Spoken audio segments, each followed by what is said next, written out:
Hello, everybody. Thank you for returning to our YouTube channel. Again, I am Brian. My co-host is Matthew Creedican, a former Navy SEAL. He is our resident expert here. And we belong to an organization called Technology United for Ukraine. If you'd like to join, we're always looking for engineers and scientists because we create innovations for Ukraine's civilian and military organizations. And if you'd like to join us, even if you're not a scientist or engineer, please click the link in the description. It'll take you right over to our website, and then you can join from there or donate. All right, so let's get right into this. And we're going to talk about the Citadel that is under attack in Vovchansk, Ukraine. And that's where the Russians are trapped now behind Ukrainian lines. The Ukrainians have progressed forward, and they are trapped in a citadel. Looks like it was a manufacturing area, I guess, at one point. And you've got roughly 400 or so Russian servicemen trapped there and unable to get out, where they're being resupplied by drones by the Russian military. So, Matthew, talk a little about what goes on and from a Navy SEALs perspective when somebody's in a situation like that. Uh, well, from the Russian perspective or the Ukrainian perspective? Well, I think probably both, but we'll start with the Russians. How are they defending themselves? How are they holding out? Yeah, well, I mean, the likelihood is that building is quite reinforced, and so artillery barrage of 155s or 152s is not enough to knock it down, and they have the small diameter glide bomb, which is I think 250 pounds worth of explosives, and even that might not be enough, or it's not worth the cost. Uh, so the from the Russian perspective, you fortify it. You have, you try to get fire control on it. Fire control being like the ability to like basically drop artillery on the area that you can observe, which both sides I'm sure have fire control over the surrounding uh, area.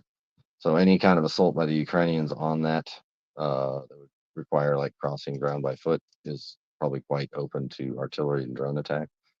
Uh, so they're going to pay a high price. So, basically you're like going to be fortifying the internals of that building to withstand any kind of artillery shelling, trying to, you know, position yourself such that like the overpressure of those blasts doesn't give you too much barotrauma, and setting up basically internal kill zones. So if they do try to enter, you can hit them, and then having multiple rotating watch points internal to the building, so it's not obvious. They can send a drone through a window and take out an observation point, or set up a sniper position. But in those positions, generally guys are setting up in such a way that everything you can see where you're exposed, you have control over. So if you're on it, anything they put within that field of fire, you're just going to see and eliminate. Uh, and you're going to try to minimize your exposure to unknown, unobserved areas, because that could be where the enemies have observation. Now, here, you just said it is. This is Vovchansk, and I will blow it up here, and we will get this bigger so you get an idea where this is at. Now, it's way down here on the border, just outside of Kharkiv. And this is where they're doing, and this pen is writing really big. I don't know why, but it's right here in the Citadel.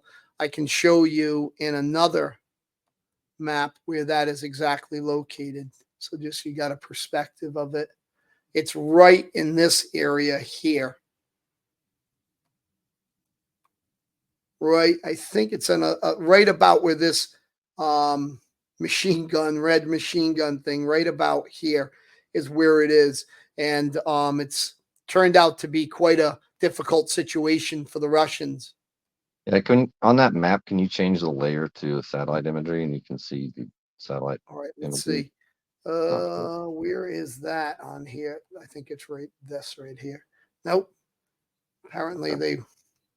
they want me to register. Okay. All Maybe right. we Anyway, can. yeah. So, from memory, it's a citadel with control. The Ukrainians kind of have control of the surrounding area, and the Russians have a support position that they've been driving up, go from north to south. The Ukrainians have pushed a larger flank from the east, and then they pushed north, and then they're threatening to go west and cut off the entire Russian salient. So it's hard to know without being there what the game plan is. Obviously, the Russians are trying to resupply their positions with drones by dropping water ammunition. They're going to want to hold that position. Either hold it because they're getting driven back and they'll lose a lot of guys, or hold it as an overwatch position for a Russian additional offensive. And here's your satellite map. Can you see this well? I know that you're on your phone, so it's a little bit smaller. I think it's right about around here. You want me to really go down into this to get a good look at where they're at. I think it's like Vovchansk. Where is the river over I here? think a little more west. You see that lake river feature that's Right here. a little west. Yeah. Isn't that about where it is? It's real zoomed out for me, so it's hard for me to see it. Yeah, it's I don't read it's all the Ukrainian, so I don't know if we can let's see Kharkiv region, and we can put in Vovchansk, see what they say. We can pull that right up. Oh, So there we go. yeah, then and There we are. the- There we are. So we can go back, give people an idea of where we're at, and then we'll go right down. So if we look, here's Vovchansk right here. This might be a little big. I don't know. So this is Vovchansk.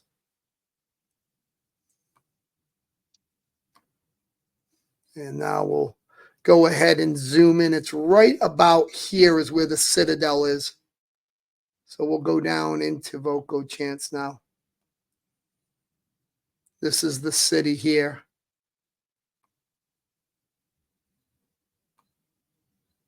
Let's try to get an idea of where exactly. So somewhere in here is the Citadel they're in.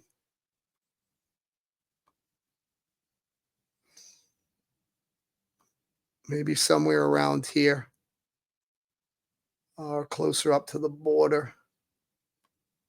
But yeah, they're somewhere around in perhaps in this area here. Maybe this is it. so yeah, just when you until you find that, I'll just kind of talk about it. Like from what it looks like is that it's a standoff, because for either side to push their current position, they're going to take high casualties. If they're restricted to persecuting that particular zone, because there's likely a lot of constrained terrain where you're channelized in your movement. So likely both sides have their artillery already pre-sighted, and it's literally one radio call away. And they have these things. They might letter them or give them a name designation, and they just say like fire A1, and they're already pre-registered, and they fire. You don't have to say anything else, and you can say drop 20 left right adjustments, or fire for effect, and that thing's coming in seconds later without. And once these are established, and if you have trained crews, which they're likely both sides have decent artillerymen at this point, uh, you're looking at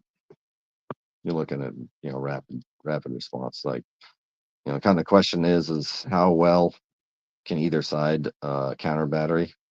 So you try to bait fire from the enemy, track their point of origin, and then try to hit it.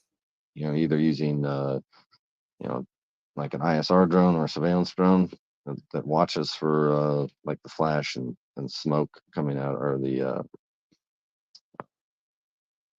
hot gas coming out of the barrel, or they have high frequency radar systems, counter battery radars. Downside to those is they're quite expensive, and both sides target them as fast as they can. So in that regard, if you do want to do counter battery mission, that they position the radar, set it up at a point in the direction they are pretty sure the enemies are firing from. When they think their enemies are going to fire, they switch it on.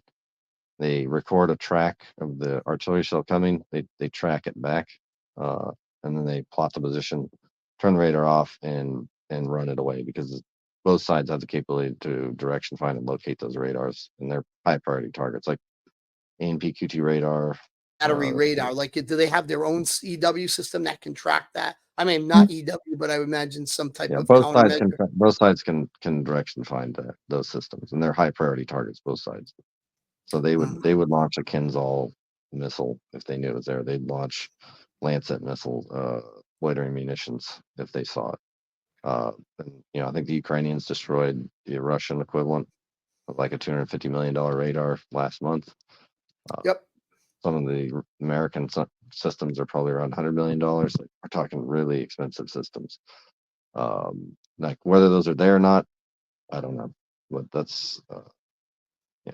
But that whole Citadel is a kind of killing zone. So for both sides to try to hard to take it or try hard to create a relief corridor, is probably both expensive.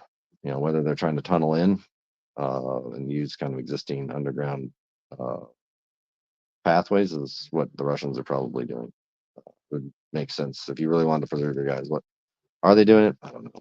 Like, but yeah, I would suspect they would probably try. Mm, Uh, int is like, and yeah, unless the Russians have a whole reserve they can throw in this, which probably they don't, uh, they're going to be stuck. And like whatever breakout they do, they're going to take high casualties if they stay there. They're going to basically be an at-risk piece on the board. Uh, so yeah, good on the Ukrainians. Keep the pressure on, but to try to like assault it would be high casualty scenario. Yeah, they're saying, the Russians attempted a counteroffensive to a rescue operation. It was a complete disaster. But So yeah, it's been a yeah, real magnet. What's I'd that? expect it because both sides have established defensive fires, and it's just very channelized areas. So unless you can kind of wreck over and do your your offensive on a wider breadth of the battlefield and relieve them from a completely different area, you're just going to take a lot of casualties going through that zone, especially. Um, this is just something that happens like when an offensive starts or a point of contention happens. Both sides surge additional drones and fire support there. So what you may have, in the first day or two, been a place you could take ground. Both sides throw attention towards it and they watch each other closely. So that's the new form of warfare. You really aren't doing a lot of surprising stuff anywhere near the front, because both sides are throwing a lot of observation at those things, and that's Yeah, not they even said talk about. what you're saying is interesting because they were talking the Russians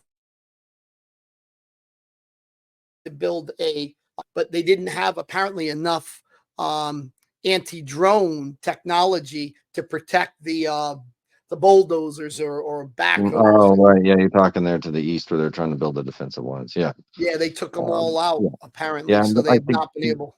yeah, to give you a perspective, like any of these commanders, like they may damn well know that they're at high risk of losing those kind of things, but they're at bigger career risk of not doing anything. So even though they may well know they're doing something pretty stupid, um, the lack of ability to judge commanders um, means that they basically no action is worse than some action.